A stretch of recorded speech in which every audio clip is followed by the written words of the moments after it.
আসসালামু আলাইকুম, সবাই কেমন আছেন? আশা করি সবাই ভালোই আছেন।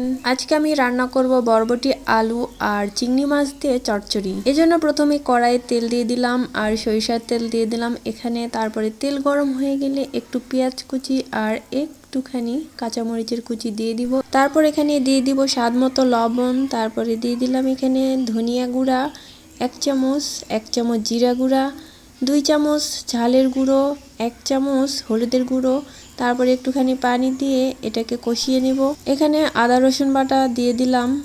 এখন এই মশলাগুলো সুন্দর করে কষিয়ে নিব। কষানো হয়ে গেলে এখানে চিংড়ি মাছগুলো দিয়ে দিব। চিংড়ি মাছগুলো একটুখানি কষিয়ে নিব। চিংড়ি মাছগুলো এত সুন্দর মতো কষানো হয়ে গেছে। এখন এই কেটে রাখা বরবটি আর আলু দিয়ে দিব। বরবটি আর আলু দিয়ে এইভাবে কখনো চিংড়ি মাছ রান্না করে খাইনি, তবে আজকে দেখি কেমন মজা লাগে খেতে। এখন সবগুলো একসাথে মিক্স করে নিতেছি। করে নেওয়ার পরেও একটুখানি পানি দিয়ে ঢেকে দিব। এই তো ঢাকনাটা ওঠানোর পরে দেখতেছি কত সুন্দর একটা কালার চলে আসছে আর এর ঘ্রাণে মনে হচ্ছে পেটটা ভরে যাচ্ছে। এখনই খেতে বসি। তরকারিটা দেখে মনে হচ্ছে অনেক মজাই হয়েছে।